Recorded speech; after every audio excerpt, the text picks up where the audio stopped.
નમસ્કાર, આપ જોઈ રહ્યા છો spark today news. Ektanagar statue of unity નજીક વાગડિયા પાસે વિદેશ મંત્રી ડોક્ટર એસ જયશંકરના હસ્તે રિબિન કાપી IHCL સ્કિલ સેન્ટરનો શુભારંભ કરવામાં આવ્યો। અનેક વિકાસના કામો થઈ રહ્યા છે તો સ્થાનિક લોકોને રોજગારી પણ મળી રહી છે। ત્યારે એકતાનગર નજીક વાગડિયા ખાતે વિદેશ મંત્રી ડોક્ટર એસ જયશંકરના હસ્તે રિબિન કાપી IHCL સ્કિલ સેન્ટરનો શુભારંભ કરવામાં આવ્યો। કાર્યક્રમની શરૂઆતમાં પુષ્પગુચ્છ આપી કાર્યક્રમનો શુભારંભ કરવામાં આવ્યો।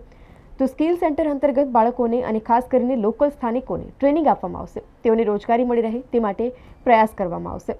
આ બાબતે વિદેશ મંત્રી ડોક્ટર એસ જયશંકરે જણાવ્યું કે વડાપ્રધાન નરેન્દ્રભાઈ મોદીના નેતૃત્વમાં જ્યારે એકતાનગર નજીક સ્ટેચ્યુ ઓફ યુનિટી ખાતે અનેક વિકાસના કામો થઈ રહ્યા છે, ત્યારે દેશ અને વિદેશથી હજારો સંખ્યામાં પ્રવાસીઓ અહીં આવી રહ્યા છે।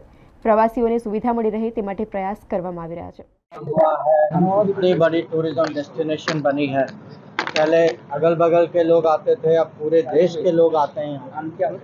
अब लोग आते हैं यहाँ तो कम से कम 1 रात 2 रात तो रुकना भी चाहते हैं और चाहते हैं कि होटल बने, सुविधा हो। तो हमारी जिम्मेदारी है कि हम प्रोत्साहित करें होटल ग्रुप्स को, टूरिज़्म जो भी सुविधा लोगों को चाहिए कि जितना जल्द से जल्द वो बने, टूरिज़्म बढ़े। और उसके लिए जैसे मैंने समझाया कि हमें वो लोग चाहिए कि अब इनका जो ट्रेनिंग अभी जो आप देख रहे थे, कुछ जो है फ्रंट ऑफिस का कोर्स, कुछ जो है फूड और बेवरेज उसकी सर्विंग कैसे करनी, और एक तो है कि पब्लिक को सुविधा मिले, पर उसका दूसरा पहलू ये भी है कि यहाँ के लोग जो हैं उनको भी लगना चाहिए कि जो भी प्रगति है उसके वो भी हिस्सेदार हैं, कि उनको भी लाभ हुआ, और जो लोकल बच्चे जो आते हैं उनको अवसर मिलना चाहिए।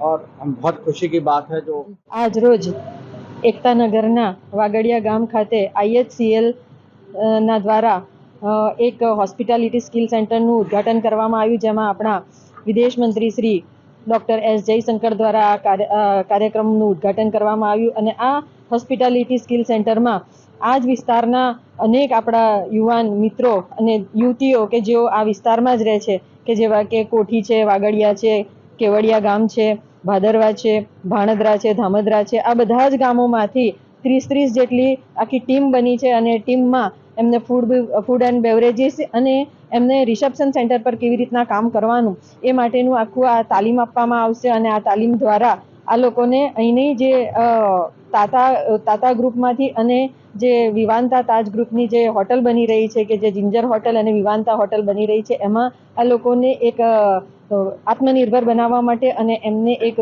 રોજગારીના ક્ષેત્રમાં એમને એક નવી નોકરી મળશે। અને નવા આ પ્રકલ્પો દ્વારા જ્યારે આ આયોજન થઈ રહ્યું છે ત્યારે ખૂબ જ સરાહનીય કામ છે અને ખૂબ જ અભિનંદન આપું છું IHCLના આ કાર્યક્રમને। અને આદરણીય એસ જયશંકર સાહેબ જ્યારે આ ટુરિઝમ ક્ષેત્રમાં કેવડિયાને અને સ્ટેચ્યુ ઓફ યુનિટીના વિસ્તારને ડેવલપ કરવા માટે, આગળ વધારવા માટે અનેક નવા કંઈક યોજનાઓ લઈને આવી રહ્યા છે, ત્યારે આ વિસ્તારના લોકોને પણ આ યોજનાઓ દ્વારા ખૂબ જ લાભ મળી રહે એ માટેનું જે આયોજન થઈ રહ્યું છે, ખૂબ જ સુંદર આયોજન થઈ રહ્યું છે। આજે જ્યારે આ વિસ્તારના મારા સર્વે બાળકો, જ્યારે અહીંયા વિદ્યાર્થીઓ જે આ ટ્રેનિંગમાં આવ્યા છે, એ લોકો પણ ખૂબ જ ખુશ હતા અને ખૂબ જ ઉત્સાહભેર તેઓ આ ટ્રેનિંગમાં જોડાયા છે। ઓછામાં ઓછા 12 વીકની ટ્રેનિંગ એમને આ દિવસો દરમિયાન આપવામાં આવશે અને ખૂબ જ આ સરાહનીય કામગીરી છે। અને આવનારા દિવસોમાં સ્ટેચ્યુ ઓફ યુનિટીનો આ એકતાનગરનો વિસ્તાર ઊંચાઈએ ને આમશે અને વિશ્વમાં નામ રોશન કરશે એવી મને ચોક્કસ ખાતરી છે।